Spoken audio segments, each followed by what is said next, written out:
सबसे पहले तो यहाँ शायर लोग हैं, कुछ शायरी से शुरू किया जाए।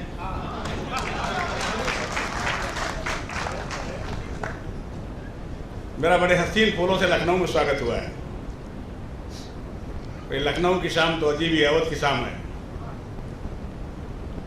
एक शेर है कि रखना है तो रख लीजिए फूलों को निगाहों में, खुशबू तो मुसाफिर है रह जाएगी राहों में। वाह, क्या कहने दोस्तों, यहाँ की शाम इतनी हसीन होती है। शाम अवध सुबह बनारस, वहाँ की सुबह बहुत फेमस होती है, यहाँ की शाम बड़ी फेमस होती है। कभी मैं ताज में रुकता हूँ तो ताज के टेरेस में जाता हूँ और शाम देखता हूँ यहाँ की। एक शायर बम्बई गया, बड़ा शायर था लखनऊ का। 3 दिन जब वहाँ की चमक दमक देखा, बम्बई बड़ा शहर है, बहुत बड़ा शहर है, तो उसने अपने शायरी में 2 लाइन और कहा कि न जाने क्या कशिश है बम्बई तेरी सबिस्ता में, न जाने क्या कशिश है बम्बई तेरी सबिस्ता में, कि हम शामे अवध सुबह बनारस भूल आए।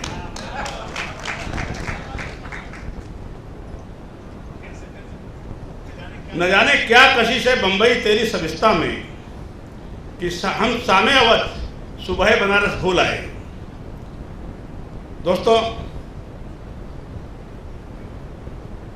एक उर्दू के शायर थे, शादी हो गई हिंदी लड़की से, उर्दू पढ़ी नहीं। अब वो शायरी पढ़ के आओ, पहले तो परमिशन 3-4 बजे तक थी, पूरे रात चलता था शायरी, अब 10 बजे तक का मामला हो गया। हम लोग उठ नहीं पाते थे, पॉलिटिकल आदमी उठने नहीं थे। मुमरा में 4 बज गया हमको, तो अपना शायरी वारी करके आओ। बोले हम आज तो 10,000 लोग थे, क्या तालियां बजी, हर लाइन पे तालियां बजी, ऐसा ऐसा। बीबी बोले सुनाओ, अब सुनाओ तो बीबी रिएक्शन ही नहीं, तालियां ही नहीं बजाओ। बोले अरे इतनी अच्छी लाइन में पढ़ा, तुम ताली नहीं बजाई। बोला उर्दू में आपने बताया, मुझे समझ में नहीं आया, पल्ले नहीं पड़ा। तो बोला कैसे तालियां बजाओगी? तो बोले तुम शेर पढ़ो, उसका मतलब हिंदी में समझाओ तो तालियां बजाओ। तो उन्होंने 2 लाइन और लिख डाला, कहा रे तकदीर मुझको ऐसी महबूबा मिल गई कि शेर भी पढ़ना पड़े, मतलब भी समझाना पड़े।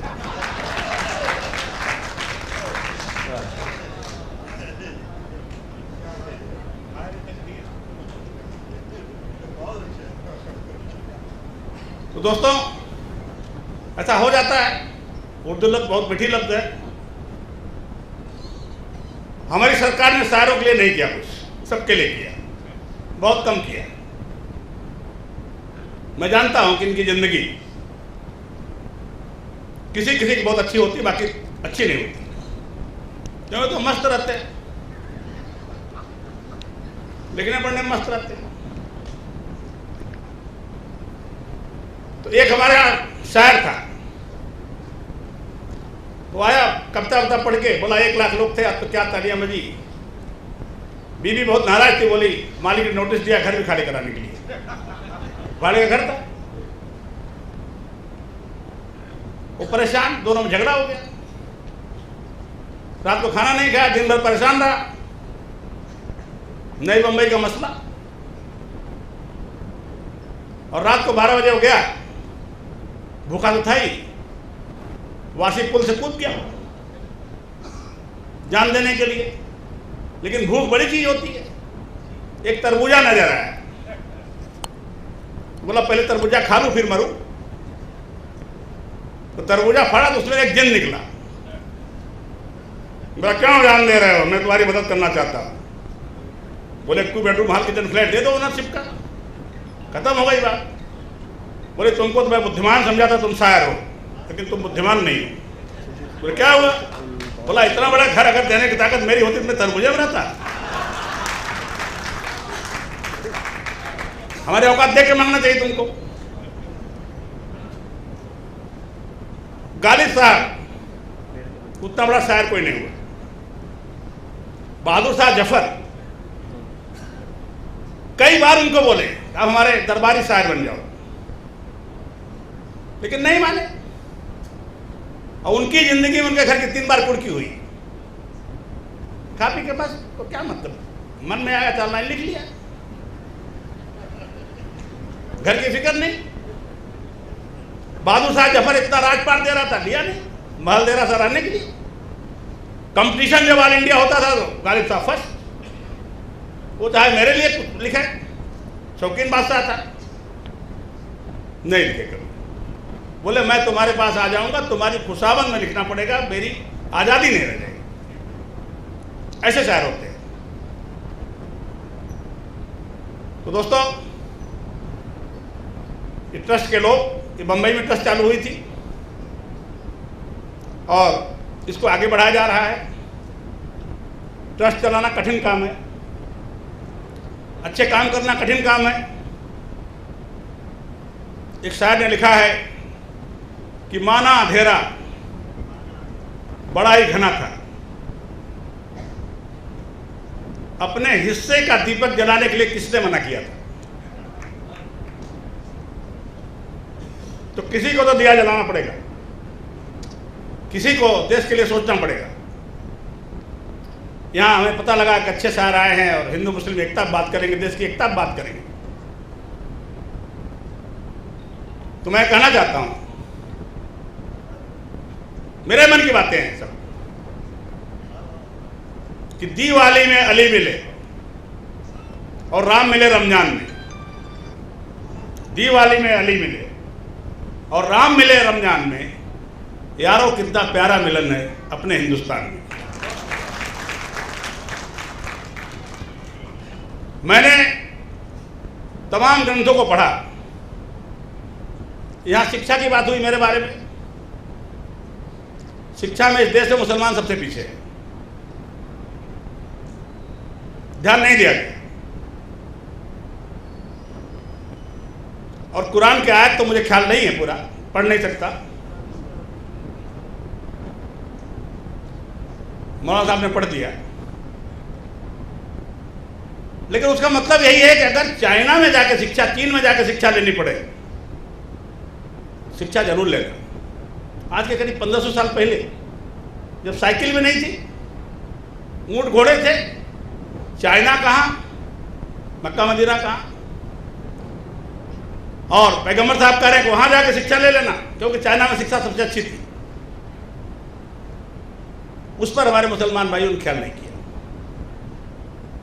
मैं बहुत, हमारे भंगार बेचने वाले हैं, अरबोपति है, जब बोलता हूँ लड़के को MBA करा दो, अरे कहीं है बाबू साहब, ये भंगार में बेचेगा, क्या करिए, क्या करें MBA के। लेकिन MBA करके भंगार भी बेचेगा तो बहुत अच्छी तरह से बेचेगा, उसकी जिंदगी सुधर जाएगी। दोस्तों, मैं जा रहा था अयोध्या, बीच में एक बगीचा दिखाई पड़ा फैजाबाद के पास। मैंने गाड़ी रुकवाया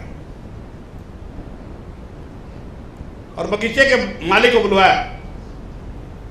हमने कहा इतने अच्छा बगीचा है, इसके फूल एक्सपोर्ट होते होंगे?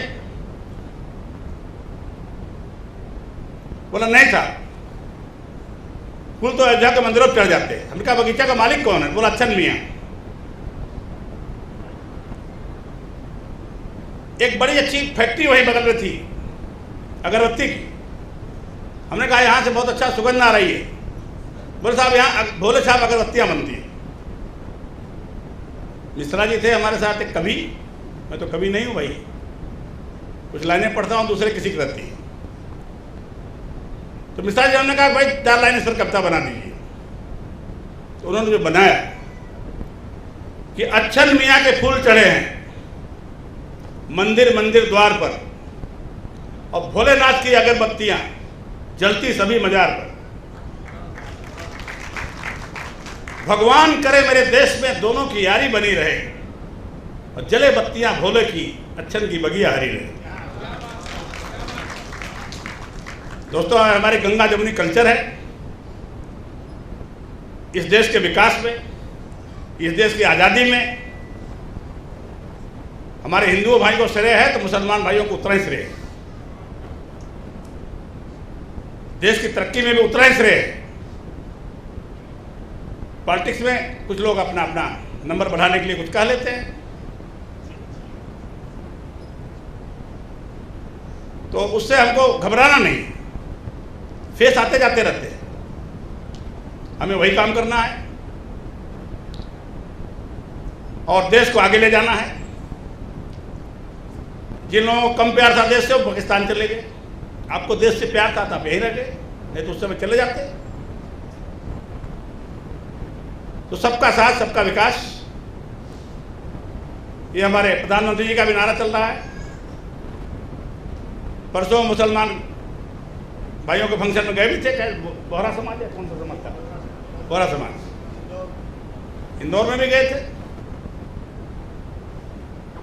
तो सब लोग मिलके ये देश को आगे बढ़ाएंगे। हम लोग बम्बई में रहते हैं और बम्बई ने उत्तर प्रदेश को, खास करके पूरी उत्तर प्रदेश को बहुत कुछ दिया। मैं मानता हूं कि बम्बई से हम लोग हटा दिए जाए तो बहुत से घरों में दीपक नहीं जल पाएगा। मनी ऑर्डर नहीं आवत, माँ बाप पर बच्चे बेचारे खाना नहीं पाएंगे, बूढ़े माँ बाप जो हैं।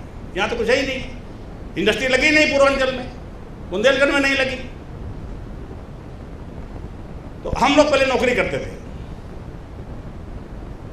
और 11 महीना नौकरी की, 1 महीने के लिए घर आए, फिर चले जाते थे। हम लोग के पास फ्लैट और रूम नहीं होते थे वहाँ, अब तो होने लगे हैं। अब तो काफ़ी समाज ने तरक्की किया। तो बीबी बहुत नाराज होती थी जाने के टाइम, अरे कुछ दिन और रुक जाइए, लेकिन हम लोग बोलते थे कि नौकरियाँ छूट जाएगी भैया, सब बर्बाद हो जाएगा, रहने दो, थोड़ा तकलीफ कर लो। तब उस समय फिल्म वालों ने गाना बनाया था, हम कुछ कर ही नहीं पाए थे, नौकरी से क्या करेगा कोई, उद्योगपति थे नहीं हमारे। हमें परदेसी कहा गया कि परदेशियों से नखिया मिलाना, परदेशियों को एक दिन जाना। रफ़ी साहब का टाइम था, संयोग से बहुत बार रफ़ी साहब के साथ हमको बैठने का मौका मिला। आवाज़ के बादशाह थे वो, वैसी आवाज़ में पैदा हुई नहीं होगी मेरे ख्याल से, हमें वो मौका मिला। तब वो गाना था कि परदेशियों से नखिया मिलाना, परदेशियों को एक दिन जाना। लेकिन 30-35 साल पहले मेरे करीब 15 कॉलेज खुल गए, 9 स्कूल खुल गए, धर्मदा अस्पताल हमने बनवा दिया जिसमें लाखों लोगों का इलाज हुआ फ्री। गरीब कोई भी हो, मराठी 50% आते हैं हमारे कॉलेज में, मराठी 50%, 40% पढ़ते हैं, स्कूल में पढ़ते हैं। जो गरीब हैं उनकी फीस माफ हो जाती है, स्कॉलरशिप मिलती है, ड्रेस देते हैं, किताब देते हैं। तब फिर जब उनका मिजाज बदला कि नहीं, उत्तर भारतीय लोग, उत्तर प्रदेश के लोग बहुत अच्छे हैं, तो फिल्म वालों ने फिर गाना बना दिया कि परदेसी परदेसी जाना नहीं, हमें छोड़ के, हमें छोड़ के। हम वहाँ इतना अच्छा काम कर सकते हैं तो यहाँ जरूर कर सकते हैं। मैं आप सबसे यही कहूँगा